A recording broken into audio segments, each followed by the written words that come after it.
नमस्कार मित्रों, good morning, सुप्रभात, राधे राधे। आप सभी का राम राम नमस्कार के साथ स्वागत, अभिनंदन, जय सिया राम। सभी मित्र फटाफट जुड़ जाइए। जय हिंद, राधे राधे, कृष्णा कृष्णा, हरे हरे, मुरारी मुरारी। जी हाँ, सभी दोस्तों का स्वागत है। क्यों डरें कि जीवन में क्या होगा, कुछ नहीं तो तजुर्बा जरूर होगा। और जीवन में कुछ सीखते रहिए, कुछ पाते रहिए, कुछ हासिल करते रहिए। कल जो सीखा उससे कुछ आगे बढ़ते रहिए, तभी जीवन सार्थक है। वरना तो पशु भी इस धरती पर आते हैं और मर जाते हैं मेरे मित्रों।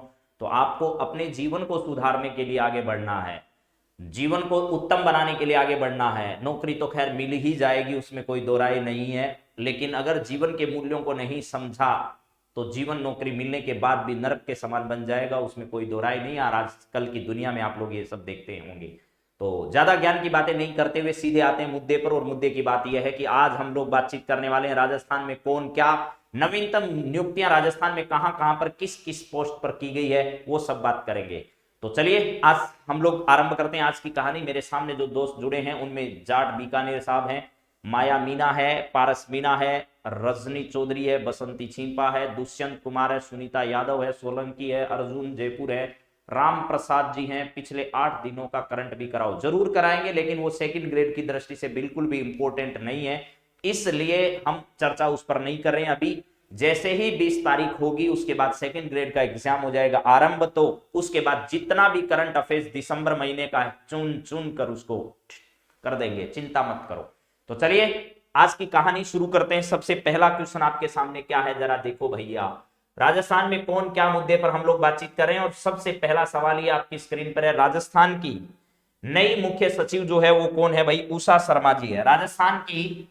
ये उषा शर्मा जी जो है वो क्या है, सेकंड महिला मुख्य सचिव है, ध्यान रखिएगा। यहां लिखा है सेकंड महिला मुख्य सचिव है राजस्थान की। इन्होंने निरंजन आर्य का स्थान जो है वो लिया है, जो वर्तमान में मुख्यमंत्री के क्या है सलाहकार भी हैं। और इसके साथ साथ आप ध्यान रखिएगा, अंतरराष्ट्रीय स्काउट गाइड संगठन जो है, अंतरराष्ट्रीय स्काउट गाइड संगठन, स्काउट गाइड संगठन, उसके अंतर्गत राजस्थान का प्रतिनिधित्व भी कर रहे हैं। ये भी आपको समझना है। यानी अंतरराष्ट्रीय स्काउट गाइड के बारे में जरूर ध्यान रखना, निरंजन आर्य जी का संबंध है। क्योंकि पाली के रोहट में जो है वो 18वीं स्काउट गाइड जम्बूरी जो है वो आयोजित होने जा रही है, उससे रिलेटेड आपसे कोई सवाल पूछा जा सकता है। राजस्थान के मुख्यमंत्री अशोक गहलोत जी के कार्यकाल के दौरान अगर हम मुख्य सचिवों के क्रम की बात करें तो आपको ये क्रम सबसे इंपॉर्टेंट ध्यान रखना है। सबसे पहले डीबी गुप्ता जी थे, जो वसुंधरा जी के समय भी रहे थे। और देवेंद्र भूषण गुप्ता जी, इनका नाम आपको पता ही होगा।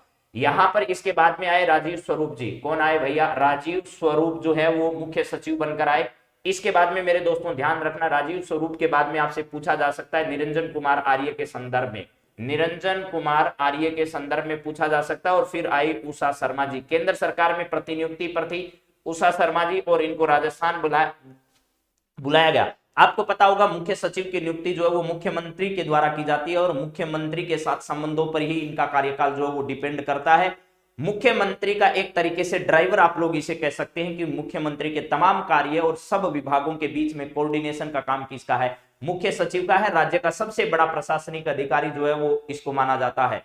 तो सभी प्रशासनिक कार्य राजस्थान में जो भी होंगे उसके लिए जिम्मेदार भी किसको माना जाएगा, मुख्यमंत्री को माना जाएगा। ठीक है, चलिए इसके बाद में अगली बातचीत करते हैं। अगले सवाल पर हमारी बातचीत जो है वो क्या होगी उस पर, ये क्रम जरूर ध्यान रखिएगा, इन पर कभी डिटेल में भी बातचीत करेंगे। उषा शर्मा जी, निरंजन कुमार, राजीव स्वरूप और डीबी गुप्ता। वैसे आपको पता होगा निरंजन कुमार आर्य राजस्थान के पहले दलित मुख्य सचिव के तौर पर चुने गए, और राजस्थान की दूसरी महिला मुख्य सचिव जो उषा शर्मा जी को बनाया गया। इससे पहले कुशाल सिंह जो है वो राजस्थान के मुख्यमंत्री अशोक गहलोत जी के समय में ही पहली महिला मुख्यमंत्री बनी। और अब मुझे यह भी लगता है कि आने वाली तीसरी महिला मुख्य सचिव भी राजस्थान की बन सकती है इसके बाद में। चलिए आगे बात करते हैं। अब नेक्स्ट पॉइंट हमारा क्या है इससे रिलेटेड, राज्य की प्रथम महिला मुख्य सचिव जो है वो कुशाल सिंह थी, और उस समय भी राजस्थान के मुख्यमंत्री अशोक गहलोत जी थे।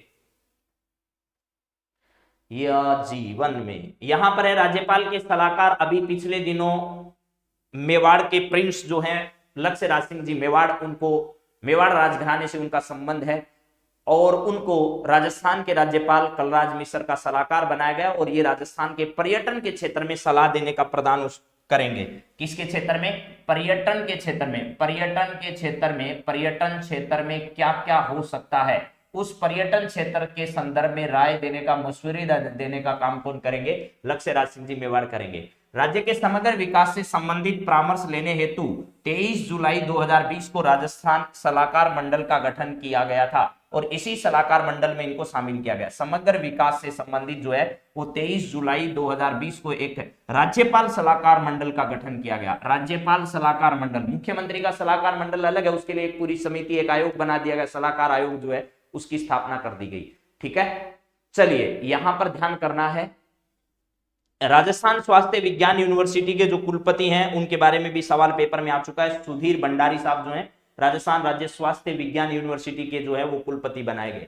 इसके बाद में Rajasthan state road development and construction corporation limited जो कंपनी है उसके प्रमुख के तौर पर किसको बनाया गया? तो भजनलाल जाटव जो हमारे सार्वजनिक निर्माण मंत्री, इनको किसका? आरएसआरडीसी। आरएसआरडीसी क्या काम करती है? राजस्थान में रोड बनाने का काम करती है, रोडों का इंफ्रास्ट्रक्चर को मजबूत करने का काम है वो भी कौन करती है? आरएसआरडीसी नाम की संस्था करती है, जिसके जो अध्यक्ष हैं या चेयरमैन जो है वो सार्वजनिक विभाग के मंत्री भजनलाल जाटव जी को क्या किया गया? बनाया गया। इसके बाद में नवीन ऊर्जा नीति लाने के लिए गठित कमेटी के अध्यक्ष भास्कर ए सावंत को बनाया गया। किसका? राजस्थान में नई ऊर्जा नीति लेकर आएंगे, इसके लिए भास्कर ए सावंत को इस समिति का क्या किया गया? अध्यक्ष बनाया गया। राजस्थान में रूफटॉप एनर्जी के बारे में सवाल पूछा अभी परीक्षा में, रूफटॉप एनर्जी, और लंबे समय से हम पढ़ा रहे थे लेकिन आज तक परीक्षा में नहीं आया, अब की बार छप गया। रूफटॉप एनर्जी में राजस्थान जो है वो पूरे देश में दूसरे स्थान पर है। सौर ऊर्जा में राजस्थान कौन से स्थान पर है? तो पहले स्थान पर है। अब आपकी परीक्षा में सौर ऊर्जा और रूफटॉप एनर्जी पूछी जा चुकी है, इसका मतलब अगला धावा पवन ऊर्जा पर रहेगा। बताइएगा पवन ऊर्जा में राजस्थान का स्थान कौन सा है पूरे देश भर में? और नवीनतम जो पवन ऊर्जा के संयंत्र है वो राजस्थान के जैसलमेर में स्थापित किए जा रहे हैं। किसके सहयोग से? अडानी ग्रुप के सहयोग से यहाँ पर क्या किए जा रहे हैं? स्थापित। और जैसलमेर में ही मेरे दोस्तों लिग्नाइट के नए संयंत्र या सीमेंट का मेसर्स कंपनी के द्वारा, मेसर्स नाम की जो कंपनी है उसके द्वारा नया उद्योग यहाँ पर क्या किया जा रहा है? स्थापित किया जा रहा है। चलिए इसके बाद में अगली बात करें, है ना, सावंत नाम से तो आपको कुछ और भी सावंत याद आता होगा, तो सावंत याद से रह जाएगा भैया राजस्थान में क्या करने के लिए? नई ऊर्जा। ऊर्जा कहां से प्राप्त होती है सर? सावंत से प्राप्त होती है। तो वो सावंत याद नहीं रखना है आपको, भास्कर ए सावंत याद रखना है जी। पवन ऊर्जा में पांचवा चौथा बता रहे हैं, चौथा और पांचवा कंफर्म कर लीजिए पहले। ऊर्जा क्षेत्र के समग्र विकास हेतु 2021 से 50 तक 30 वर्षों के लिए ऊर्जा उपलब्धता को बढ़ाने के उद्देश्य से इस समिति का क्या किया जाएगा? गठन किया जाएगा। यानी 2021 से लेकर के 2050 तक की एक व्यापक और बड़ी दीर्घकालीन जो ऊर्जा नीति है वो बनाने के लिए भास्कर ए सावंत जो है, हाँ राखी सावंत तो सबको याद है सर, है ना, भास्कर ए सावंत की अध्यक्षता में इस समिति का गठन किया गया। जयनारायण व्यास विश्वविद्यालय जोधपुर के कुलपति के.एल. श्रीवास्तव को बनाया गया था, जो कि परीक्षा में पूछा जा चुका है। माध्यमिक शिक्षा बोर्ड अजमेर के अध्यक्ष डीपी जारोली जो है उनको रीट परीक्षा में लापरवाही के कारण हटा दिया गया था। कोई इंपोर्टेंट सवाल यहां से नहीं बनेगा। Rajasthan state cooperative marketing federation जो है राजफेड के जिसके नाम, देखिए राजस्थान में दो है, सहकारी विपणन का जो काम करती है उसको कॉनफेड नाम कहते हैं, और एक है Rajasthan state cooperative marketing federation नाम है, उसको राजफेड कहते हैं। तो दो अलग अलग कंसेप्ट हैं, कॉनफेड, ठीक है, और क्या है? कॉनफेड के साथ साथ ध्यान रखना राजफेड है। ये दोनों बातें आपकी परीक्षा की दृष्टि से इंपॉर्टेंट है, राजफेड और कॉनफेड। तो यहां क्या रखा गया है? गठन 1957 में जयपुर में किया गया इसका, और प्रबंध निदेशक उर्मिला राजौरिया को इसका बनाया गया। यानी राजफेड का प्रबंध निदेशक उर्मिला राजौरिया को क्या किया गया? बनाया गया। इसके बाद में राजस्थान हाईकोर्ट में शपथ लेने वाले न्यायाधीश कौन कौन रहे? राजस्थान हाईकोर्ट में नए न्यायाधीश जिन्होंने शपथ ग्रहण अभी पिछले दिनों की, उनके नाम जरा बताइएगा, है ना। उनमें जस्टिस कुलदीप माथुर है, कुलदीप माथुर, पिछले दिनों ही इनको क्या किया गया था? राजस्थान हाईकोर्ट में न्यायाधीश बनाया गया। इसके बाद में जस्टिस सुभा मेहता को राजस्थान हाईकोर्ट में पिछले दिनों क्या किया गया था? न्यायाधीश बनाया गया था। इसके साथ साथ आपको ध्यान रखना है राजस्थान हाईकोर्ट में स्वीकृत पद कितने हैं? हमारे न्यायाधीशों के 50 स्वीकृत पद हैं। राजस्थान में 50 न्यायाधीशों के स्वीकृत पद हैं। वर्तमान में कार्यरत न्यायाधीशों की अगर बातचीत की जाए तो ये पिछले दिनों 27 थे, लेकिन उसके बाद में आपको पता होगा मेरे दोस्तों एक मुख्य न्यायाधीश हमारे यहाँ और आ गए, तो अब ये संख्या का आंकड़ा जो है शायद 27 और 28 के बीच में आपको ध्यान रखना है कि या तो 27 या 28 दोनों नहीं आएंगे ऑप्शन में, क्योंकि एक मुख्य न्यायाधीश साहब जो है वो पहले एमएम श्रीवास्तव को अतिरिक्त कार्यभार दिया गया था, उस समय की संख्या ये 27, लेकिन मुख्य न्यायाधीश आने के बाद कितने हो गए? 28 सदस्य हो चुके हैं। चलिए इसके बाद में अगली बात करें, राजस्थान के मुख्य न्यायाधीश कौन होंगे नए, और 40वें मुख्य न्यायाधीश पंकज मिथिल साहब जो हैं, पंकज मिथिल साहब को शपथ दिलाई गई और ये राजस्थान हाईकोर्ट के कौन से भैया 40वें मुख्य न्यायाधीश बनाए गए। कौन से 40वें मुख्य न्यायाधीश बनाए। कोलेजियम पद्धति से इसके नामों की क्या होती है, सिफारिश की जाती है। इसके बाद में वर्तमान में जम्मू कश्मीर एवं लद्दाख के मुख्य न्यायाधीश जो है वो रहे थे, और 39वें मुख्य न्यायाधीश एस शिंदे राजस्थान के बनाए गए थे, और सबसे कम कार्यकाल इनका रहा, 42 दिन ही राजस्थान के मुख्य न्यायाधीश के तौर पर इन्होंने काम किया। एस शिंदे ने राजस्थान में ई कोर्ट प्रक्रिया जो है, एस शिंदे ने क्या किया, ई कोर्ट जो प्रक्रिया है, ई कोर्ट, उसको भी राजस्थान में क्या किया था, उद्घाटित किया था। ये भी राजस्थान में इन्होंने शुरू किया था। वर्तमान में नहीं है, ये कार्यवाहक मुख्य न्यायाधीश 2 बार रहे। कितनी बार, 2 बार कार्यवाहक मुख्य न्यायाधीश रहे, आपको ये भी ध्यान रखना है। 2 बार जो है एमएम श्रीवास्तव को कार्यवाहक के तौर पर काम करने का अवसर भी प्राप्त हुआ। देखिए एस शिंदे जो है आए, उससे पहले एमएम श्रीवास्तव राजस्थान हाईकोर्ट के क्या थे, मुख्य न्यायाधीश। फिर एस शिंदे गए तो फिर वापस एमएम श्रीवास्तव को बनाया गया, फिर वापस हमारे यहाँ पर कौन आए, पंकज मिथिल साहब आए। अब जो है वो कुछ दिनों तक आपको इसको याद करने की जरूरत नहीं पड़ेगी, ठीक बात है। देश के 14वें उपराष्ट्रपति जो है वो कौन बने, जगदीप धनखड़। ये 14वां नाम ही अभी वनपाल भर्ती परीक्षा में जो पेपर आउट हुआ दोबारा हुआ, उसमें पूछा गया कि भाई देश के कौन से उपराष्ट्रपति बने, जगदीप धनखड़ साहब। और मैं तो पहले दिन से, जिस दिन से ये बनने की प्रक्रिया शुरू हुई थी, नामांकन हुआ था, उससे पहले से जब नाम की घोषणा हुई, इसी दिन से हम लोग इस पर बातचीत कर रहे हैं मेरे दोस्तों। जगदीप धनखड़ साहब का संबंध राजस्थान के किस जिले से है, झुंझुनू जिले की चिड़ावा तहसील के केठाना गांव से है, आपको पता होगा। इनके सामने राजस्थान से ही पहले राज्यपाल रही मार्गरेट आल्वा साहब जो हैं, उन्होंने क्या किया, उपराष्ट्रपति का चुनाव लड़ा, लेकिन बहुत ही तकड़े मार्जिन के साथ इनको हार का सामना करना पड़ा था। तो भैरव सिंह जी शेखावत के बाद दूसरे राजस्थानी है जिनको उपराष्ट्रपति के रूप में राजस्थान के व्यक्ति है जिनको शामिल किया गया। आज तक 2 ऐसे व्यक्ति रहे हैं जो राजस्थान से उपराष्ट्रपति बने, और 2 ऐसे व्यक्ति रहे हैं जो लोकसभा के अध्यक्ष के पद तक पहुंचे हैं। ओम बिरला जी का तो नाम आप लोगों को सबको याद होगा, लेकिन एक जाखड़ साहब का भी नाम आपको क्या करना पड़ेगा, याद करना पड़ेगा। वो भी कहां, लोकसभा के अध्यक्ष के पद तक पहुंचे हैं, बलराम जाखड़ साहब। उपराष्ट्रपति चुनाव के लिए कुल वोट 725 पड़े, उसमें से बाकी जो मेरे जैसे आदमी थे जिनको वोट देना नहीं आया, उनके वोट तो कैंसिल हो गए, लेकिन 710 वोट ही वैध उसमें माने गए। बाकी बचे हुए 15 वोटों को खारिज कर दिया गया। जगदीप धनखड़ साहब को 528 मत जो है वो प्राप्त हुए, और मार्गरेट आल्वा जो कि विपक्षी पार्टी से थी, उनको 182 मत ही इसमें मिल पाए, 182 वोट ही मिल पाए। देखिए बहुत बड़ा मार्जिन है इसके अंतर्गत, 528 और 182 के बीच में। मार्गरेट आल्वा जो है वो राजस्थान में पूर्व राज्यपाल के तौर पर भी क्या कर चुकी है, काम कर चुकी है। हाँ जी, भैरव सिंह जी शेखावत का संबंध जो है वो खाचरियावास जिला सीकर से रहा है, ये भी आपको पता होगा, ठीक है। बाबू शाह के नाम से भी इनको राजस्थान में जाना जाता है। पैतृक गांव जो है वो किताना नहीं है, किठाना गांव है। क्या है, किठाना गांव है। किठाना गांव जो है वो कहां पर पड़ता है, झुंझुनू जिले में। 18 जुलाई 2022 तक पश्चिमी बंगाल के ये राज्यपाल रहे। तो आपसे अगली परीक्षाओं में पूछा जा सकता है कि राजस्थान से उपराष्ट्रपति बनने वाले जगदीप धनखड़ उपराष्ट्रपति बनने से पहले किस राज्य के राज्यपाल भी रह चुके हैं, तो ये ध्यान रखिएगा। चलिए यहां पर 2022 तक पश्चिमी बंगाल के ये राज्यपाल के पद पर इन्होंने क्या किया था, काम किया था। 11 अगस्त 2022 को इन्होंने शपथ ग्रहण समारोह में भाग लिया और शपथ ग्रहण की। अगले पॉइंट पर आ जाइए। हरिदेव जोशी पत्रकारिता विश्वविद्यालय राजस्थान के जो है वो जयपुर में स्थित है, और सुधीर राजीव को उनका पिछले दिनों कुलपति बनाया गया, ठीक है। प्रोफेसर सुधीर राजीव जो है, प्रोफेसर सुधीर राजीव को उसका क्या बनाया गया, जो है वो कुलपति बनाया गया। जरूर कराएंगे पूनम कुलरिया जी, सबको सुजस भी कराएंगे, करंट अफेयर्स के सवाल भी कराएंगे।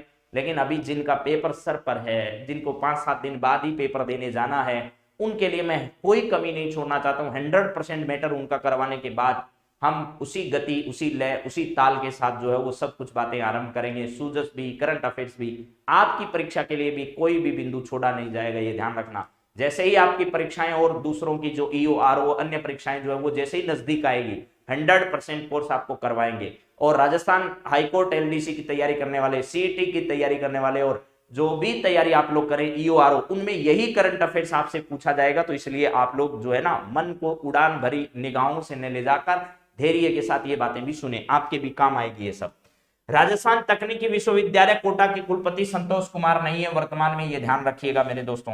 क्या है, तकनीकी विश्वविद्यालय में संतोष करना पड़ेगा, क्या है ना, क्योंकि कृषि विश्वविद्यालय के बदले गए, ये तो सही है, क्योंकि कृषि विश्वविद्यालय जो है उनको क्या किया गया, बदला गया। राजस्थान तकनीकी विश्वविद्यालय में तकनीकी को कोटा में हासिल करके संतोष करना चाहिए, लेकिन ध्यान रखना कृषि विश्वविद्यालय जो है ना उनके कुलपतियों को बदला गया था, कृषि विश्वविद्यालयों के कुलपतियों को बदला गया था, समझ गए। हाँ जी, तो चलिए अगली बातचीत हम लोग करते हैं। क्या है आपके सामने, राज्य निर्वाचन आयोग जो है उसमें मुख्य निर्वाचन आयुक्त जो है वो किसको बनाया गया, तो छठवें निर्वाचन आयुक्त, मुख्य निर्वाचन आयुक्त पिछले दिनों मधुकर गुप्ता जो है, मधुकर गुप्ता, उनको क्या किया गया था, मुख्य निर्वाचन आयुक्त बनाया गया था। ये सवाल मुझे बहुत इंपॉर्टेंट लग रहा है इस बार, और आ सकता है ये सवाल। राज्य निर्वाचन आयोग जो है उसके 6वें अध्यक्ष के तौर पर मधुकर गुप्ता को बनाया गया, और 243 के से लेकर के 243 जेड ए तक जो है वो इसका उल्लेख है। देखिए 243 आई के बारे में भी आपको समझना चाहिए, राज्य वित्त आयोग का उल्लेख इसके अंतर्गत है, राज्य वित्त आयोग। और राजस्थान में कौन सा वित्त आयोग काम कर रहा है, 6वां वित्त आयोग ही काम कर रहा है, जिसके अध्यक्ष जो है वो प्रद्युमन सिंह है, प्रद्युमन सिंह जो है वो आपको ध्यान रखना है। प्रद्युमन सिंह 6ठे वित्त आयोग के अध्यक्ष हैं, और इधर 6वें जो निर्वाचन आयुक्त है उनका नाम मधुकर गुप्ता जी हैं। 243 के से लेकर के 243 जेड ए तक आपको ध्यान रखना है। 1 जुलाई 1994 को राज्य निर्वाचन आयोग का 1994 में 1 जुलाई के दिन 1994 में इसका क्या किया गया था, गठन किया गया था। इसके बाद में अगर नेक्स्ट बिंदु पर हम लोग बातचीत करें तो राज्य चुनाव आयुक्त अब तक कौन कौन बन चुके हैं उस पर भी थोड़ी बातचीत हम लोग देख लेते हैं। पहले जो है अमर सिंह राठौड़ थे, पहले राज्य चुनाव आयुक्त में मुख्य निर्वाचन आयुक्त जो है वो कौन थे, तो आपको ध्यान रखना है यहां पर अमर सिंह राठौड़ थे। सेकंड एनआर बसीन साहब थे, एनआर बसीन साहब, अमर सिंह राठौड़, इंद्रजीत खन्ना। आपसे पूछा जा सकता है इनमें से राज्य निर्वाचन आयोग के कौन कौन अध्यक्ष नहीं रहे हैं, तो एनआर बसीन, इंद्रजीत खन्ना, और उसके बाद में अशोक कुमार पांडे, राम लुबाया जी। राम लुबाया समिति बहुत बार आती है, तो राजस्थान के 5वें मुख्य निर्वाचन आयुक्त के तौर पर काम कर चुके हैं राम लुभाया जी, उनको राजस्थान में कई समितियों का अध्यक्ष भी बनाया गया। इसके बाद में प्रेम सिंह मेहरा 6ठे और वर्तमान में 7वें हैं भैया। 6ठे तो प्रेम सिंह मेहरा थे, मधुकर गुप्ता 7वें हैं, अभी शायद मैंने 6ठा बता दिया, तो 7वें जो है वो ध्यान रखना। देखिए 6ठा तो है वित्त आयोग, 6वां वित्त आयोग, 6वें वित्त आयोग के अध्यक्ष भी याद रखना, और 7वां क्या है, 7वां निर्वाचन है, तो 7वें आयोग के अध्यक्ष जो है वो मधुकर गुप्ता है। तो 6 तो पहले से आ गए क्योंकि प्रेम सिंह मेहरा 6ठे थे, तो आपको याद करना है ये 7वें क्या थे, मधुकर गुप्ता जो है वो 7वें अध्यक्ष इसके बने, और 6वें वित्त आयोग के प्रद्युमन सिंह हैं। और क्या काम है इनका, तो आपको ध्यान रखना है स्थानीय नगरीय निकाय जो है, स्थानीय नगरीय निकाय, स्थानीय नगरीय निकाय जो है, स्थानीय नगरीय निकाय जो है उस नगरीय निकायों के चुनाव कराने की जिम्मेदारी किसकी है, तो स्थानीय नगरीय निकायों के चुनाव कराने की जिम्मेदारी इन्हीं की है। चलो जी सर, इसके बाद में और बताओ ना आप तो फटाफट। राजस्थान में कुछ अकादमियों के अध्यक्ष पर भी हम लोग थोड़ी चर्चा कर लें तो मेरे हिसाब से ठीक रहेगा। राजस्थान संगीत नाटक अकादमी के जो जोधपुर में स्थित है, राजस्थान संगीत नाटक अकादमी जोधपुर में स्थित है, और संगीत जब बजता है ना और नाटक जब करते हैं तो क्या हो जाता है, बीना। संगीत के बिना क्या रखा है मालू जी, संगीत के बिना क्या रखा है मालू जी। और केसी मालू का संबंध भी संगीत से आपको पता है, राजस्थान रत्न से उनको सम्मानित किया गया, राजस्थान के सुजानगढ़ जिले से संबंधित है, वीणा कैसेट से संबंध भी उनका है। तो ये बिना क्या है, संगीत के बिना क्या है केसी मालू जी, कोई अस्तित्व नहीं है, तो याद हो गया संगीत नाटक अकादमी जोधपुर में है। पंडित जवाहरलाल नेहरू बाल साहित्य अकादमी, यहां से आगे दूसरी अकादमी लिख दी है बच्चों ने, तो राजस्थान नेहरू बाल साहित्य अकादमी जो कि जयपुर में स्थित है। और इकराम राजस्थानी, कौन है, इकराम राजस्थानी जो है, इकराम राजस्थानी वो इस अकादमी के क्या है, अध्यक्ष है। और ध्यान रखना इकराम राजस्थानी को कुरान जो है उस कुरान को राजस्थानी भाषा में अनुवाद करने के लिए विश्व रिकॉर्ड भी इनका बनाया गया। कुरान को किस भाषा में, कुरान को किस भाषा में, कुरान को राजस्थानी भाषा में लिखने के लिए इनका विश्व रिकॉर्ड भी पिछले दिनों बना। और अभी हाल ही में इनको जो है वो इकराम राजस्थानी इनका नाम है, इकराम राजस्थानी इनका नाम है। और राजस्थानी जो है इकराम राजस्थानी को पंडित जवाहरलाल नेहरू बाल साहित्य अकादमी का क्या बनाया गया, अध्यक्ष बनाया गया। चलो सर अगली संगीत अकादमी देखो, संस्कृत जो है वो सरोज कोचर, ठीक है ना, संस्कृत अकादमी जो कि जयपुर में स्थित है, और सरोज कोचर को क्या बनाएगा, कोचर, याद कर लो बस कोचर, आपको सरोज को छोड़ दो चाहे, ठीक है। हाँ जी, या फिर सरोज से ही याद कर लो, संस्कृत रोज पढ़नी चाहिए भैया, वरना तो क्या हो जाएगा, कोई चढ़ जाएगा संस्कृत को, है ना। संस्कृत रोज पढ़नी, देखो नामों से अधिकांश बातें याद हो जाती है। सैर रोज, संस्कृत रोज क्या करनी चाहिए, पढ़नी चाहिए, वरना क्या हो जाएगा, संस्कृत को कोई क्या कर जाएगा भैया, चढ़ जाएगा। बस याद हो गया। संस्कृत अकादमी राजस्थान के जयपुर में स्थित है और संस्कृत को रोज पढ़ना चाहिए, वरना संस्कृत को कोई पशु चढ़ जाएगा। ऐसे याद हो जाएगा संस्कृत अकादमी भी आपको। चलिए जी, अगली बताइए सर आप तो। ब्रिज भाषा अकादमी, अभी अभी बताया था, ब्रिज भाषा अकादमी का 38वां स्थापना दिवस पिछले दिनों क्या किया गया, मनाया गया। 38वां स्थापना दिवस पिछले दिनों इसका 38वां स्थापना दिवस मनाया गया और कला संस्कृति मंत्री बीडी कल्ला ने इसके स्थापना वर्ष के कार्यक्रम का उद्घाटन किया था। और ये ब्रिज भाषा अकादमी कहां पर है, जयपुर में है। रामकृष्ण शर्मा यानी अकादमी कहां पर है, जयपुर में है। रामकृष्ण शर्मा जो है वो इसके अध्यक्ष बनाए गए। यहां से आगे दूसरी अकादमी है रामकृष्ण शर्मा। और पिछले दिनों आपको बताया था, एक गुप्ता साहब का नाम बताया था। कौन से गुप्ता थे भाई, जो इसके पहले अध्यक्ष थे। और इस अकादमी की जब स्थापना हुई थी तो राजस्थान में माथुर साहब, शिवचरण माथुर जो है वो राजस्थान के चीफ मिनिस्टर थे, ये भी आपको बताया था। 38वां स्थापना दिवस मनाया गया ब्रिज भाषा अकादमी का भी पिछले दिनों। और इसके विष्णु गुप्ता जो हैं वो इसके पहले अध्यक्ष के तौर पर थे। और उसके बाद में 38वां स्थापना दिवस अभी अभी हमने क्या किया, मनाया। शिवचरण जी माथुर साहब राजस्थान के मुख्यमंत्री थे उस समय, जिस समय ब्रिज भाषा अकादमी की स्थापना हुई। राजस्थान में उर्दू भाषा, और अभी क्या है, ब्रिज भाषा अकादमी के अभी कौन है, ब्रिज भाषा अकादमी। देखिए कृष्ण की जो भाषा थी ना वो ब्रिज भाषा थी, तो याद मत करो, चाहे रटो मत, जरूरत नहीं है। राम और कृष्ण दोनों जो है वो आपको पता है उत्तर प्रदेश में ब्रिज भाषा का सबसे ज्यादा प्रचलन है। तो राम और कृष्ण की भाषा कैसी है, ब्रिज भाषा। तो राम और कृष्ण को देखो बस आप, तो राम और कृष्ण को देखो ऑप्शन में, जो ब्रिज भाषा अकादमी के अध्यक्ष हैं, याद हो जाए। रट्टा मारोगे तो याद थोड़ी होगा भैया, नहीं होगा। राम और कृष्ण की भाषा ब्रिज भाषा, ब्रिज भाषा अकादमी के अध्यक्ष रामकृष्ण शर्मा जी हैं, याद हो गया। उर्दू को खान साहब पढ़ते हैं ना, उर्दू भाषा खान साहब को अच्छी लगती है, तो यहां पर है हुसैन रजा खान साहब जो है, हुसैन रजा खान, यानी उर्दू को हुसैन साहब, रजा खान साहब जो है वो क्या करते हैं, रोज पढ़ते हैं। तो हुसैन रजा खान जो है वो याद रखिएगा। देखिए अभी 1 मिनट में आपको वापस याद रखता हूं, संस्कृत को रोज पढ़ना चाहिए, इसका मतलब सरोज आ गई आपके सामने, ठीक है ना। सरोज आ गई और सरोज के आगे लगा दो कौन सा, कोचर लगा दो। उसके बाद में संस्कृत भाषा अकादमी आ गई। उसके बाद में ब्रिज भाषा अकादमी की अगर बातचीत की जाए तो ब्रिज भाषा किसकी है, राम और कृष्ण की है। तो रामकृष्ण शर्मा जी जो है वो इसके क्या है, अध्यक्ष हैं। चलिए इसके बाद में संगीत के बारे में भी बात की थी हमने, क्या करना चाहिए भैया, संगीत। संगीत के बारे में भी अभी, संगीत नाटक अकादमी कहां पर स्थित है, तो मालू साहब जो हैं वो, मालू साहब को संगीत क्या है, बड़ा प्रसिद्ध है। तो मालू जहां पर आ जाए वहां संगीत नाटक अकादमी जो है उसको लगा दीजिएगा।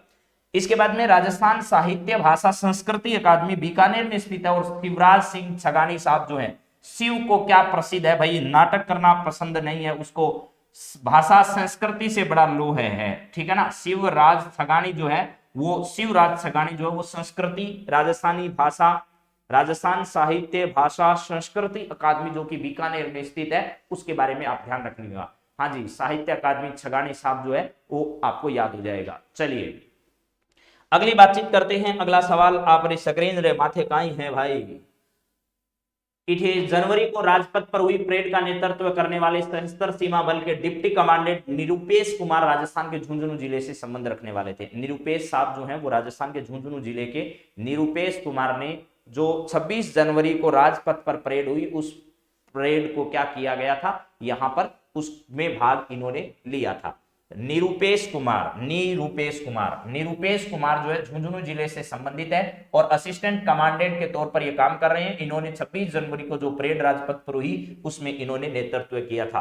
राजस्थान राज्य क्रीड़ा परिषद कहां पर है, जयपुर में है। राजस्थान राज्य क्रीड़ा परिषद जयपुर में है और इसका मुख्यालय आप लोग कह सकते हैं SMS स्टेडियम में है। ये राजस्थान के खेल विभाग के अंतर्गत आती है, खेल विभाग के अंतर्गत जो है वो आती है, ठीक है। और अशोक चांदना जी जो है, अशोक चांदना जी जो है वो इसके क्या है, जो खेल विभाग है उसके मंत्री हैं। और राज्य क्रीड़ा परिषद की अध्यक्ष जो है वो कृष्णा पूनिया है, क्या है, कृष्णा पूनिया इसकी अध्यक्ष है। और आपको यह भी पता होगा कृष्णा पूनिया जी के नेतृत्व में और इस क्रीड़ा परिषद के नेतृत्व में राजीव गांधी ग्रामीण ओलंपिक जो है उनका आयोजन किया गया था पिछले दिनों। कृष्णा पूनिया वर्तमान में सादुलपुर विधानसभा क्षेत्र से विधायक है। कहां से? सादुलपुर विधानसभा क्षेत्र जो है वो चूरू जिले का है, जहां से लक्ष्मी निवास मित्तल संबंध रखते हैं। लक्ष्मी निवास मित्तल को पिछले दिनों राजस्थान रत्न सम्मान से सम्मानित किया गया था, वहीं से इनका संबंध है। तो चलो जी, चलो आगे चलो सर। आप तो इसकी स्थापना 1957 में की गई। इसका मुख्यालय एसएमएस स्टेडियम जयपुर में है और प्रथम महिला अध्यक्ष इसकी कृष्णा पूनिया है। प्रथम महिला अध्यक्ष भी और वर्तमान की अध्यक्ष भी कौन है? कृष्णा पूनिया जी हैं। चलिए, इसके बाद में उपाध्यक्ष इसके सतवीर चौधरी को बनाया गया। राजस्थान के निवासी जो है वो विभिन्न हाईकोर्ट में जो मुख्य न्यायाधीश बनकर जा चुके हैं, इस पर सवाल आ चुका है परीक्षा में। पिछले दिनों एक सवाल आया कि ये आपके भंडारी साहब जो है मुनीश्वर नाथ भंडारी वर्तमान में किस हाईकोर्ट में मुख्य न्यायाधीश है? ये राजस्थान के जयपुर से संबंध रखते हैं। और ध्यान रखिएगा मद्रास हाईकोर्ट में इनको वर्तमान में नियुक्त किया गया। ये सवाल पहले आ चुका है मेरे दोस्तों, दोबारा आने की पूरी संभावना है। राजस्थान के निवासी जिनको विभिन्न हाईकोर्ट के मुख्य न्यायाधीश बना रखा है, उनमें मुनीश्वर नाथ भंडारी आपको याद रखना है। क्या है? मुनीश्वर नाथ भंडारी, मुनीश्वर नाथ भंडारी। भंडारी को कहां भेजा गया? मद्रास भेजा गया। मद्रास हाईकोर्ट में भंडारी काम करते हैं। इसके अलावा एक मोहम्मद रफीक साहब जी हैं, मोहम्मद रफीक साहब, ये दोनों जयपुर के हैं और हिमाचल प्रदेश हाईकोर्ट में इनका स्थान है। तो देखिए, रफीक साहब को कहां भेजा गया? रफीक साहब को भेजा गया हिमाचल प्रदेश, और अभी हिमाचल प्रदेश में विधानसभा के चुनाव हुए हैं और कांग्रेस पार्टी ने वहां पर जीत दर्ज की है। रफीक साहब हिमाचल प्रदेश के, और मुनीश्वर नाथ भंडारी जो हैं वो मुनीश्वर नाथ भंडारी साहब कहां पर हैं? तो आपको मद्रास याद रखना है। कहां पर? मद्रास। ये दो हाईकोर्ट हैं जहां के राजस्थान के मूल के, जयपुर के रहने वाले दोनों ही, कहां के रहने वाले? जयपुर के रहने वाले हैं। और इनको क्या किया गया? इन हाईकोर्ट में मुख्य न्यायाधीश बनाया गया। ये सवाल आपने पढ़ा होगा, पिछली परीक्षा में पूछा जा चुका है। हाँ जी, चलो जी। हाँ, दलवीर भंडारी जी अंतरराष्ट्रीय न्यायालय में, और उनको राजस्थान जो है रत्न से सम्मानित किया गया था पिछले दिनों। चलो सर आगे, जयपुर आईजी रेंज में उमेश चंद्र जो थे, उमेश चंद्र शर्मा जो है वो वर्तमान में राजस्थान पुलिस महानिदेशक है। उमेश चंद्र शर्मा जी राजस्थान जो है वो उसमें राजस्थान पुलिस के महानिदेशक है वर्तमान में। राजस्थान विद्युत उत्पादन निगम के अध्यक्ष जो है आर के शर्मा जी। ये आर के शर्मा जी आपको पता हो तो उषा शर्मा जी के बैंड है। क्या है? हसबैंड। कौन से बैंड है? तो आर के शर्मा जी जो है वो उषा शर्मा जी के कौन से बैंड है? तो आपको बैंड याद रखना है बस। क्या है? बैंड है। सर कौन से बैंड है पता नहीं, लेकिन है बैंड। तो ये चलिए, इसके बाद में राजस्थान ग्रामीण आजीविका विकास परिषद जो है स्टेट ब्रांड एम्बेसडर उसकी रूमा देवी है। रूमा देवी का संबंध बाड़मेर से, और पिछले दिनों इन्हें मारवाड़ रत्न से सम्मानित किया गया था। किससे? मारवाड़ रत्न से। और इसको महिला शक्ति पुरस्कार, जो नारी शक्ति पुरस्कार है, नारी शक्ति पुरस्कार, उससे भी सम्मानित किया जा चुका है। और नारी शक्ति पुरस्कार 2022 में बतूल बेगम को दिया गया। किसको? बतूल बेगम को दिया गया। बतूल बेगम का संबंध मूलतः है राजस्थान के नागौर जिले से संबंधित है, लेकिन वर्तमान में वो कहां रहती है? जयपुर जिले में निवास करती है। हाँ जी। चलिए जी, आगे बात करते हैं। नेक्स्ट सवाल आप स्क्रीन रे ऊपर कहीं है सर। चलो आ जाओ टाबरों, आ जाओ। विश्व व्यापार संगठन में लीगल ऑफिसर के पद पर वर्तमान में स्वाति जो शर्मा है उनको क्या किया गया? चुना गया। स्वाति शर्मा जो कि झुंझुनू जिले से संबंधित है। स्वाति शर्मा जो है, यानी विश्व व्यापार संगठन WTO में लीगल ऑफिसर के तौर पर काम करने वाली स्वाति शर्मा राजस्थान के झुंझुनू जिले से रहने वाली है। झुंझुनू जिले से संबंध रखती है। और एक आप लोगों को पिछले दिनों मैंने अभिषेक शेखावत के बारे में बताया होगा। अभिषेक शेखावत ये आईसीसी में डिप्टी जो कमांडेंट है या डिप्टी चेयरमैन जो है वहां पर काम कर रहे हैं। अभिषेक शर्मा जो है डिप्टी मैनेजर डायरेक्टर के पद पर है, डिप्टी डायरेक्टर के पद पर है अभिषेक शर्मा। कहां पर? आईसीसी के अंदर। आईसीसी में शेखावत साहब जो है वो भी कहां से हैं? झुंझुनू जिले से संबंध रखते हैं। झुंझुनू जिले से संबंध रखने वाले हैं। ये बात आपकी हो गई है। हाँ जी, लीगल ऑफिसर का मतलब होता है लीगल राय, सही है क्या है, गलत क्या है, यानी वैधानिक दृष्टि से उनको राय देने का काम करने वाले ऑफिसर को लीगल ऑफिसर बोला जाता है। चलिए, इसके बाद में बात करते हैं। इनका संबंध काजड़ा गांव पड़ता है, झुंझुनू जिले में, वहां से है। इसके बाद में पंजाब पुलिस में जब प्रधानमंत्री की सुरक्षा में चूक हुई, पीएम सुरक्षा जब चूक हुई थी, उस समय क्या किया गया था? वीरेश कुमार जी जो है वो राजस्थान के भरतपुर जिले से संबंध रखने वाले, कौन से जिले से?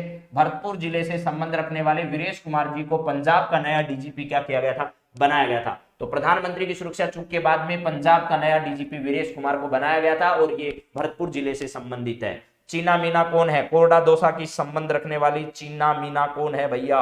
कोरडा दोसा से संबंधित है। नासा में वैज्ञानिक के पद पर चयन इनका किया गया। देखिए यहां पर है चीना मीना कौन है? चीना, मैं तो चाऊ म्याऊ चीनी मीनी बोलता हूं, आज तो चीना मीना आ गया भैया।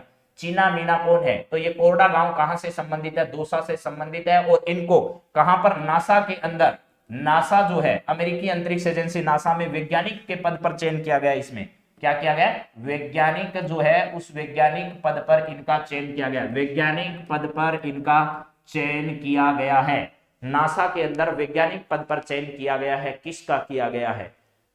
चीना मीना का। चीना मीना कोरडा दोसा की रहने वाली है, उसका चुनाव इसके लिए किया गया है। चलो जी चलो सर, आगे चालो थे तो 3 आयोग के अध्यक्ष उपाध्यक्ष को कैबिनेट मंत्री का दर्जा प्रदान किया गया। राजस्थान में खादी एवं ग्रामोद्योग आयोग के अध्यक्ष बृज किशोर शर्मा जी, और आपको पता है खादी एवं ग्रामोद्योग आयोग के नेतृत्व में हमारे राजस्थान में अब एक खाद्य प्रदर्शनी का यानी खादी एवं ग्रामोद्योग आयोग प्रदर्शनी का आयोजन भी राजस्थान में रामलीला मैदान जयपुर के अंतर्गत किया जा रहा है, जिसमें 50% तक खादी से बने हुए प्रोडक्ट पर आपको क्या मिल रही है? छूट मिल रही है। ये पता होना चाहिए। इनके अध्यक्ष हैं बृज किशोर शर्मा जी। ये उद्योग विभाग के अंतर्गत आने वाला एक संगठन है और इनको कैबिनेट मंत्री का दर्जा प्रदान किया गया है। इसके अलावा राजस्थान राज्य industrial agro industry development board जो उसके अध्यक्ष रामेश्वर डूडी साहब हैं। रामेश्वर डूडी साहब जो है वो विपक्ष के नेता भी रह चुके हैं विधानसभा में, आपको पता होगा पिछली बार।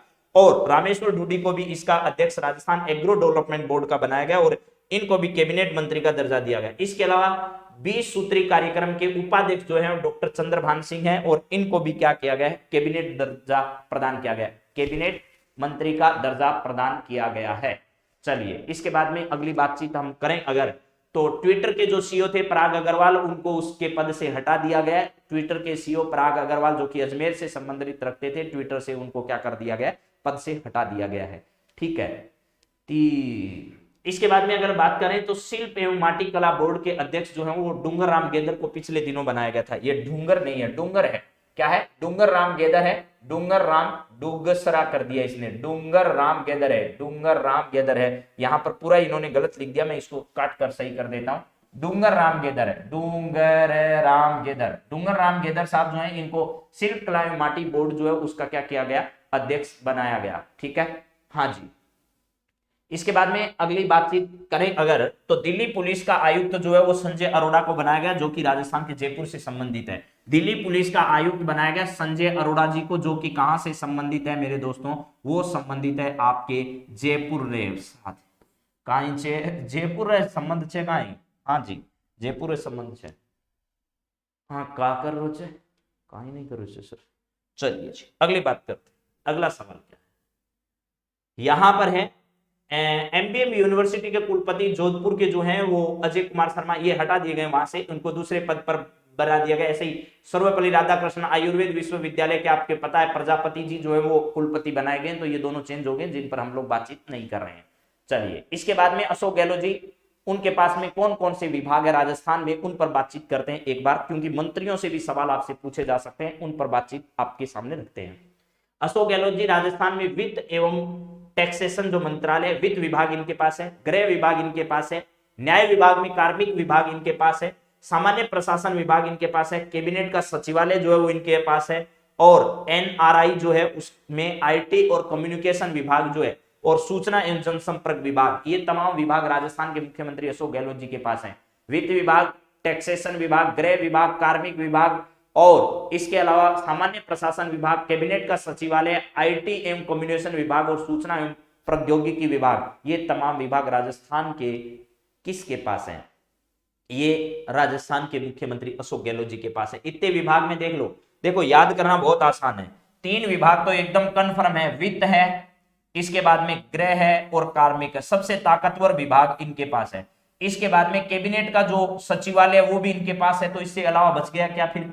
सामान्य प्रशासन भी इनके पास है, आईटी एवं कम्युनिकेशन विभाग भी इनके पास है, सूचना एवं जनसंपर्क विभाग भी इन्हीं के पास है। एनआरआई जो विभाग है वो भी किसके पास है? इन्हीं के पास है। तो सभी महत्वपूर्ण विभाग राजस्थान के मुख्यमंत्री के पास हैं वर्तमान में।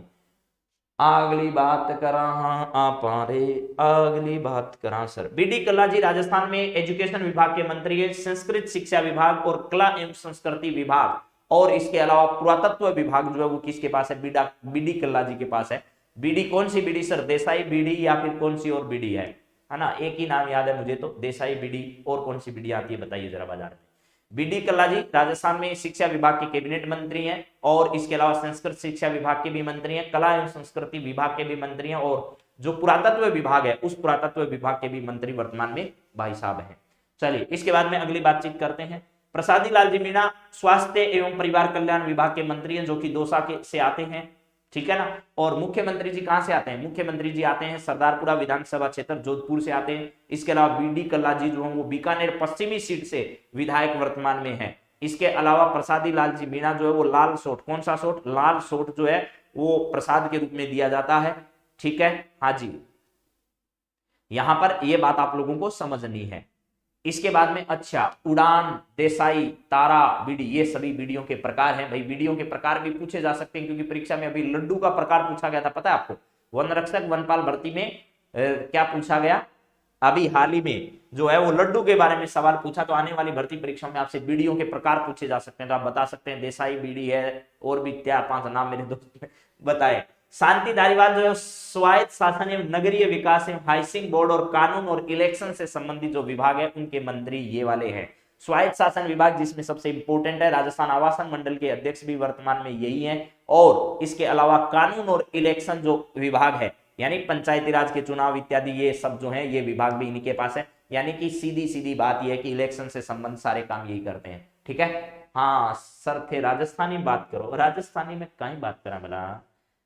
लालचंद कटारिया कृषि एवं पशुपालन और मत्स्य विभाग के मंत्री हैं, और आपको पता होगा एक किताब भी इन्होंने उद्घाटित की थी पिछले दिनों, पशुपालन विभाग से संबंधित। वो किताब जो है वो परीक्षा में पिछली बार पूछी गई थी। 5 रुपए का बंडल आता है, 5 रुपए का नहीं आता है भैया आजकल, है ना, नाम नहीं लेने देगा 5 रुपए से कोई। लालचंद कटारिया जी कृषि मंत्री हैं। प्रमोद भाया जैन जो खान एवं पेट्रोलियम एवं गोपालन विभाग के मंत्री हैं, और खान एवं खनन निर्माण के क्षेत्र में पिछले दिनों आपको पता होगा राजस्थान को जो है वो केंद्रीय स्तर पर पुरस्कार भी मिल चुका है। खान एवं खनन क्षेत्र में राजस्थान को पुरस्कार भी मिल चुका है। गोपालन विभाग है, और राजस्थान के गोपाल रत्न पुरस्कार भी राजस्थान के हनुमानगढ़ जिले के किसको प्रदान किया गया था, हरि सिंह जी, आप लोगों को याद होगा। उदयलाल अंजना सहकारिता विभाग के मंत्री हैं, और ये आपको पता होगा मंडल क्षेत्र इधर पड़ता है निम्बाहेड़ा विधानसभा क्षेत्र, निम्बाहेड़ा विधानसभा क्षेत्र जो चित्तौड़गढ़ का है, वहां से वर्तमान में क्या है, विधायक है। हाँ जी, चलिए प्रताप सिंह खाचरियावास जो है वो खाद्य एवं आपूर्ति विभाग के मंत्री हैं। इसके बाद में साले मोहम्मद अल्पसंख्यक विभाग के मंत्री हैं। हेमाराम जी चौधरी जो कि गुड़ा मालानी क्षेत्र बाड़मेर से आते हैं, वन एवं पर्यावरण विभाग के मंत्री हैं। महेंद्रजीत सिंह मालवीय जो कि जल संसाधन एवं INGP इंदिरा गांधी नहर परियोजना जो है उसके वर्तमान में मंत्री हैं। इंदिरा गांधी नहर परियोजना जो है वो उसके क्या है, वर्तमान में मंत्री हैं जी। कल भारत जोड़ो यात्रा हमारे राजस्थान लालसोट में प्रवेश करिए। हाँ जी ठीक है, राजस्थान के लालसोट में प्रवेश है। महेश जोशी जी जो है इनके द्वारा PHED विभाग के ये मंत्री हैं, यानी जन अभियांत्रिकी विभाग जो है उसके विभाग के मंत्री हैं। जन अभियांत्रिकी, अरे परिवहन विभाग के मंत्री जो है वो अब नहीं है, ये ध्यान रख लेना भैया, पहले थे। महेश जोशी जो है वो PHED विभाग के क्या है, मंत्री हैं, यानी जन अभियांत्रिकी विभाग के महेश जोशी जो है वो मंत्री रहे हैं। आपको ये पता होना चाहिए, पिछले दिनों इनके बेटे पर रेप के आरोप लगे थे, वही महेश जोशी जी हैं। और इसके अलावा मेरे दोस्तों राजस्थान में जब सरकार गिरती जा रही थी, पिछले दिनों जो घटनाक्रम राजस्थान में हुआ था अशोक गहलोत जी और उनके कैबिनेट के द्वारा जो किया गया था, उसमें भी मुख्य भूमिका महेश जोशी जी की रही थी। और पिंक डिवीजन का जो कंसेप्ट था आपको पिछले दिनों बताया था, इनके विभाग में महिलाओं को जो है उच्च पदों पर और मुख्य जो पद हैं शहरी क्षेत्रों में उन पर महिलाओं की नियुक्ति की जाए, इसके लिए महेश जोशी का यह मंत्रालय जो है कौन सा, PHED विभाग, जन अभियांत्रिकी विभाग जो है उस विभाग में भी पिंक डिवीजन का कंसेप्ट शुरू किया गया था। इसके बाद में रामलाल जाट जो कि राजस्व विभाग के मंत्री हैं, और अभी पिछले दिनों हमने अक्टूबर के महीने में तीसरा जो है वो राजस्व दिवस जो है वो क्या किया था, मनाया था। इसके बाद में रमेश मीणा जी पंचायती राज विभाग के मंत्री हैं। भैया बहुत इंपॉर्टेंट है पंचायती राज विभाग, क्योंकि सचिन पायलट साहब का इन्होंने क्या किया था, स्थान लिया था, ठीक है। तो ये भी ध्यान रखिएगा, रमेश मीणा जी पंचायती राज विभाग के क्या है, मंत्री हैं। चलिए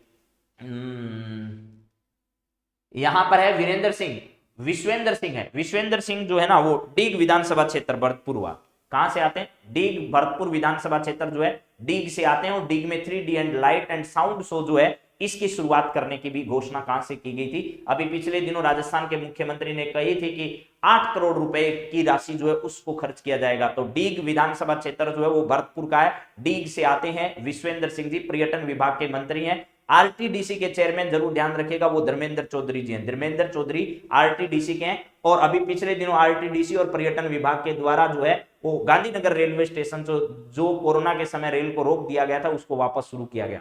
ममता भूपेश सिकराय विधानसभा क्षेत्र दौसा से संबंधित है और महिला एवं बाल विकास विभाग की मंत्री है। मैं उन तमाम विधायकों और मंत्रियों के विधानसभा क्षेत्र बोल रहा हूं मेरे दोस्तों, जिनका परीक्षा में पूछे जाने की पूरी संभावना है, जिन पर ज्यादा सवाल आने की जो बातचीत है वो नहीं होती है, उन पर हम लोग बातचीत नहीं कर रहे हैं। हाँ जी, तो चलिए अगली बातचीत कर रहे हैं। भजनलाल जाटव सार्वजनिक एवं निर्माण विभाग के मंत्री हैं। ममता भूपेश सिकराय विधानसभा क्षेत्र दौसा से संबंधित है, महिला एवं बाल विकास विभाग की मंत्री है। और मूलतः ये जो जन्म स्थान इनका है वो राजस्थान के झुंझुनू जिले में है। भजनलाल जाटव सार्वजनिक निर्माण विभाग के मंत्री हैं।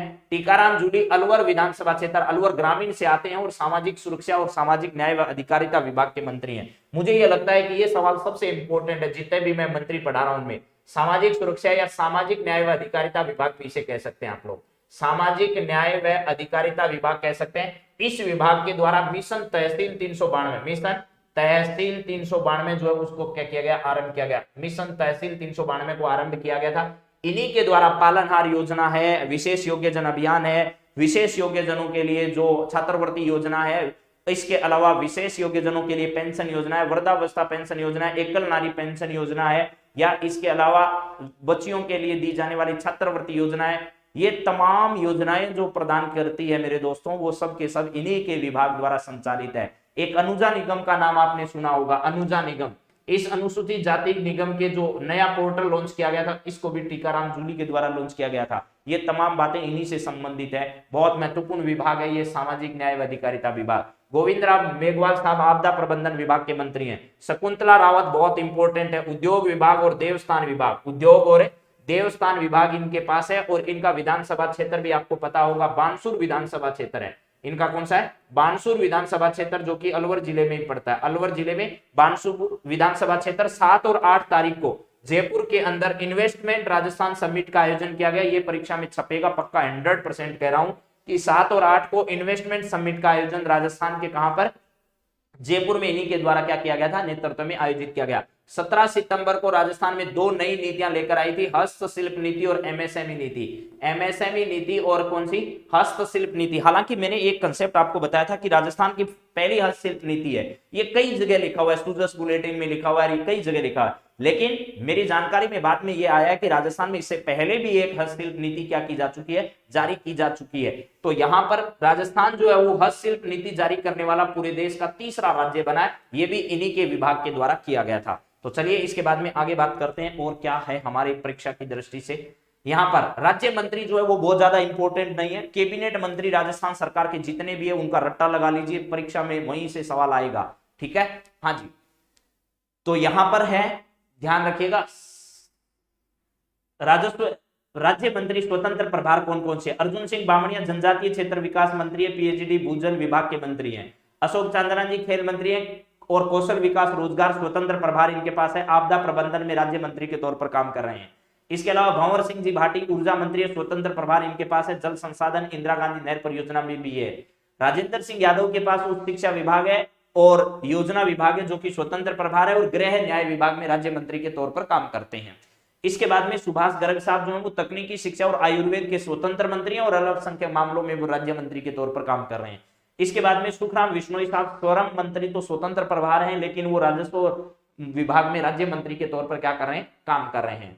चलिए इसके बाद में ब्रिजेंद्र ओला साहब जो है वो ट्रांसपोर्ट एवं रोड सेफ्टी विभाग जो उसके तो मंत्री हैं, उसके राज्य और स्वतंत्र प्रभार के मंत्री हैं, यानी परिवहन एवं राजमार्ग मंत्रालय के मंत्री ब्रिजेंद्र ओला है वर्तमान में, ध्यान रखना। कृषि विपणन राज्य स्वतंत्र प्रभार इनके पास है। पर्यटन एवं नागरिक उड्डयन राज्य मंत्री हैं, तो ध्यान रखना इसमें विश्वेंद्र सिंह जी का नाम आता है, वो छूट गया होगा कहीं ना कहीं, लेकिन आप ध्यान रखिएगा किसके पास? पर्यटन विभाग, नागरिक उड्डयन विभाग के राज्य मंत्री के तौर पर कौन काम करते हैं? तो आपको ध्यान रखना विश्वेंद्र सिंह जी जो पहले आ चुके हैं, उनके सहयोगी के रूप में काम करने वाले जो हैं वो भी हैं।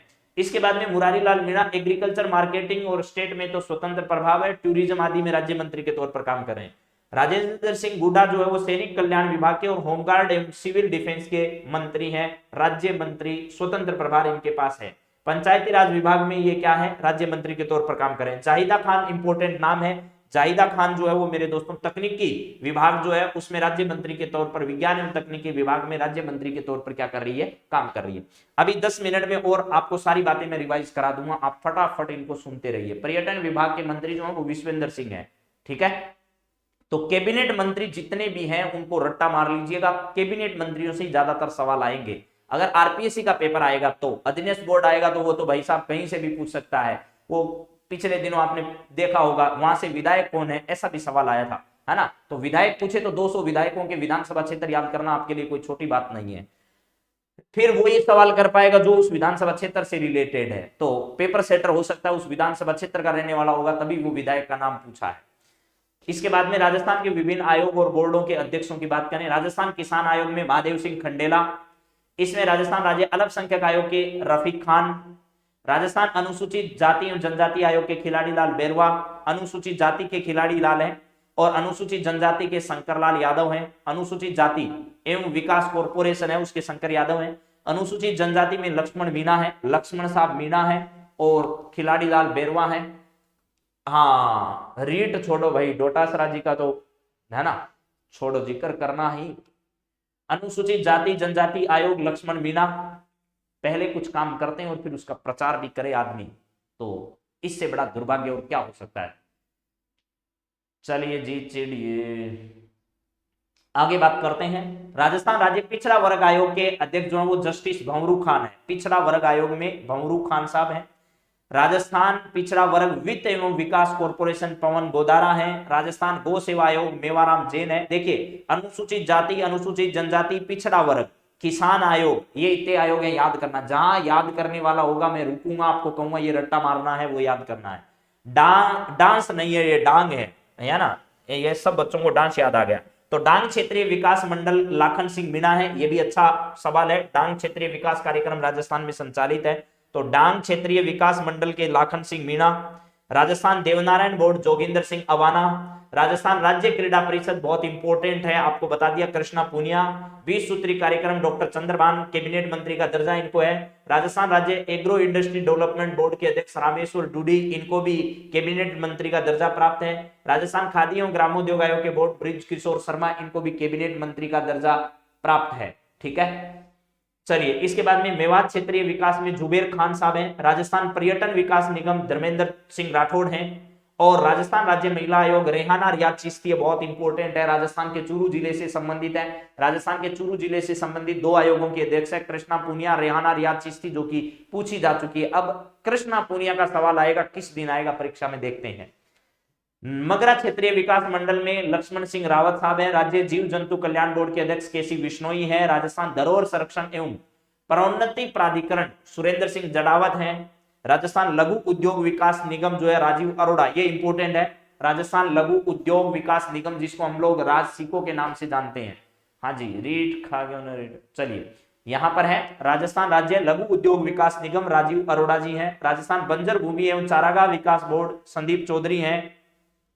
राजस्थान युवा बोर्ड सीताराम लांबा है। और राजस्थान सरकार ने ये घोषणा की है कि हम युवाओं के लिए अलग से एक नई नीति जल्दी लेकर आने वाले हैं, तो युवा बोर्ड के अध्यक्ष सीताराम लांबा है, ठीक है। सीता और राम लंबा जीवन जिए, इसके लिए वो युवा रहने जरूरी है। राजस्थान के वर्तमान में प्रमुख और पदाधिकारी कौन कौन से, वो भी जरा सुन लीजिएगा।